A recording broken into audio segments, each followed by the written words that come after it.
ప్రభుత్వ ఉపాధ్యాయులతో సమానంగా పాఠాలు చెప్తున్న తమ సమస్యలను కూడా ప్రభుత్వం పట్టించుకోవాలని Telangana private teachers lecturers association కోరింది.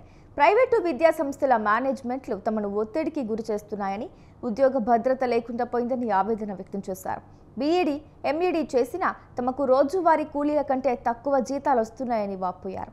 విద్యార్థుల భవిష్యత్తు తీర్చిదిద్దే టీచర్ల భవిష్యత్తే ప్రశ్నార్థకంగా మారిందన్నారు.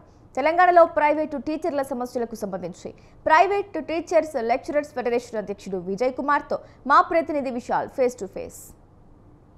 వీటి మీద తమ సమస్యల మీద దృష్టి సారించి తమకు న్యాయం చేయాలని ప్రైవేట్ టీచర్లు వారి ఆవేదన వ్యక్తం చేస్తున్నారు. ఇక ఇదే అంశానికి సంబంధించి ప్రస్తుతం మనతో పాటు మాట్లాడడానికి private teachers lecturers federation president Vijay Kumar ఉన్నారు. వారిని అడిగి తెలుసుకుందాం. అసలు ప్రైవేట్ టీచర్లు ఎలాంటి ఇబ్బందులు పడుతున్నారు, వారి ఆవేదన ఏంది, అసలు వారి సమస్యలు ఏందో ఒకసారి వారిని అడిగి తెలుసుకుందాం. సార్ చెప్పండి, అంటే ఎప్పుడు చూసినా ప్రభుత్వ ఉపాధ్యాయులే రోడ్లెక్కి నిరసన తెలుపుతుంటారు. అసలు ప్రైవేట్ టీచర్లకి ఎలాంటి సమస్యలు ఉంటాయి, ఏం ఫేస్ చేస్తున్నారు మీరు? యాక్చువల్గా టీచర్ల సమస్యలు అనేది ఒక పెద్ద సమస్యలు. అంటే ప్రభుత్వం నుంచి ఉన్న వాళ్ళకేమో ఒక రకమైన సమస్యలు ఉంటాయి, వాళ్ళకి బెనిఫిట్స్ సంబంధించినవి. ఆల్రెడీ ఉన్న వాటికంటే కొంచెం అదనం కావాలని కోరుకుంటారు. కానీ ఈ తెలంగాణ రాష్ట్రంలో కానీ దేశంలో కానీ ప్రైవేటు టీచర్ల సంఖ్యనే అత్యధికంగా ఉంటుంది.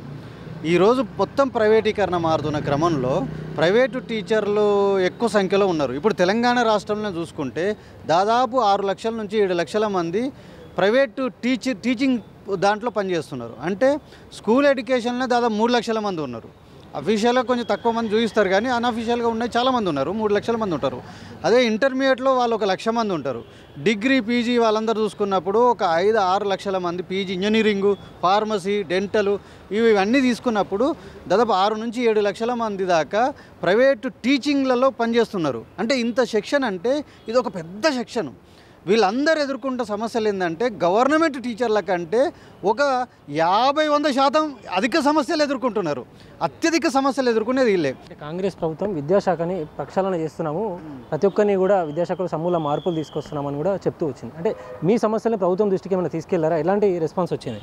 మేము గత బీఆర్ఎస్ ప్రభుత్వం ఉన్నప్పుడు గత సంవత్సరంన్నర క్రితంలో వాళ్ళ దృష్టికి, అప్పుడున్న విద్యాశాఖ మంత్రి దృష్టికి తీసుకెళ్ళినాం. దాన్ని అసెంబ్లీలో కూడా చర్చించాలని చెప్పేసి డిస్కస్ చేసి చెప్పినాం. అట్లాగే విద్యాశాఖ సెక్రటరీకి వాళ్ళ దృష్టికి కూడా తీసుకెళ్ళాం. మెమరాండం ఒక్కసారిగా 2-3 సార్లు ఇచ్చినాం. వాళ్ళు కూడా చర్చిస్తామంటున్నారు తప్పితే వాళ్ళు వీళ్ళ నుంచి ఒత్తిడి రావట్లేదు అనే పేరుతోటి, అంటే వాళ్ళకు ఒక ఓటింగ్ సిస్టమ్ లాగా ఇప్పుడు వీళ్ళు ఇంకా మారలేదు కాబట్టి వాళ్ళు లైట్ తీసుకుంటున్నారు. భవిష్యత్తులో వీళ్ళు ఓటింగ్ సిస్టంగా మారాలంటే యూనైట్ కావాల్సిన అవసరం ఉందని ఈ సంఘాన్ని కూడా ఏర్పాటు చేసుకొని వాళ్ళు ఇన్ఫ్లుయెన్స్ ఖచ్చితంగా వీళ్ళ సమస్యలు పరిష్కరించమని డిమాండ్ చేస్తున్నారు. ఇప్పుడు కాంగ్రెస్ ప్రభుత్వం వీళ్ళ గురించి ఆలోచించట్లేదు, ఎమ్మెల్యేలు కూడా ఆలోచించట్లేదు. కానీ వీళ్ళు ఒక 7 లక్షల మంది అంటే ఒక ప్రభుత్వాన్ని చేంజ్ చేసే శక్తి వీళ్ళకి వస్తుంది భవిష్యత్తులో. కాబట్టి వీళ్ళ గురించి అనివార్యంగా పట్టించుకోవాల్సిన ఉంటుంది. ఈ ప్రభుత్వం దృష్టి కూడా, సెక్రటరీ దృష్టికి, విద్యాశాఖ డైరెక్టర్ల దృష్టికి, ఇంటర్మీడియట్ సెక్రటరీ దృష్టికి, కమిషనర్ దృష్టికి, వీళ్ళందరి దృష్టికి కూడా తీసుకుపోయినాం.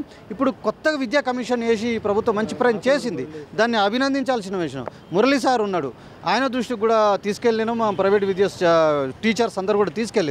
ఇప్పటికైనా వాళ్ళైనా సరే టీచర్ల బెనిఫిట్ గురించి ఆలోచించడం కోసం ఒక విధానం తయారు చేయమని చెప్పేసి అంటున్నాం. అది కూడా ప్రైవేట్ టీచర్ల కోసం ఒక కార్పొరేషన్ లాంటిది. ఎందుకంటే లేబర్ వెల్ఫేర్ బోర్డు ఒకటి ఉంది. అట్లనే ఇంతమంది వ్యాస్ట్ సెక్షన్ ఉన్నప్పుడు వీళ్ళకి కూడా ఒక వెల్ఫేర్ బోర్డు ఏర్పాటు చేయాలని చెప్పేసి మేము ప్రధానంగా డిమాండ్ చేస్తున్నాం. దాంట్లో స్కూల్ బయటకు పోగానో యాక్సిడెంట్ అది, ఇప్పుడు చాలామంది ఆత్మహత్యలు చేసుకుంటారు, యాక్సిడెంట్లు అవుతున్నాయి. వాళ్ళకి ఎక్స్గ్రేషియా చిన్న స్కూల్స్ అయితే ఇవ్వలేవు. మరి ప్రభుత్వం పట్టించుకొని ఒక 20 లక్షలు ఎక్స్గ్రేషియా, 25 లక్షలు 30 లక్షలు ఇవ్వాలి. వాళ్ళ బతకాలంటే వాళ్ళ జీవితం విద్యారంగానికి సేవ చేస్తున్నారు కదా. అంటే ప్రైవేట్ స్కూల్కి నువ్వు పర్మిషన్ ఇస్తున్నావు, వాళ్ళు టీచర్లు చెప్పిన 10th క్లాస్ స్టూడెంట్స్కి నువ్వు ఆథరైజేషన్ వేసి వాళ్ళ బోర్డు సర్టిఫికేట్ ఇస్తున్నావు. మళ్ళీ అటువంటప్పుడు నువ్వు వాళ్ళ గురించి పట్టించుకోవాల్సిన బాధ్యత ఈ ప్రభుత్వాలకే ఉంది అని చెప్పేసి మేము ప్రధానంగా డిమాండ్ చేస్తున్నాం. అదే సందర్భంలో ప్రైవేటు విద్యా సంస్థలు మీ దాంట్లో మీరు దోపిడీ చేయడం కోసం కాదు కదా, విద్యా సంస్థ అంటేనే సేవ కోసం ఏర్పాటు చేసింది. మరి అటంపటప్పుడు విద్యార్థుల నుంచి ఫీజులు వసూలు చేస్తున్నప్పుడు కనీసం 35,000 పట్టణాలలో మినిమం ఫీజు, అంటే కొత్తగా వచ్చిన వాళ్ళకే మినిమం జీతము ఎంత 35,000 ఉండాలని చెప్పి మేము డిమాండ్ చేస్తున్నాం. జిల్లాలలో కొంచెం ఏదన్నా వాళ్ళకి సర్టిఫికేట్స్ తక్కువ ఉంటే వాళ్ళకి మినిమం 25,000 ఇవ్వాలంటున్నాం. ఎందుకంటే వాళ్ళు భవిష్యత్తు నిర్మాణాని కోసం పాటుపడుతున్నారు.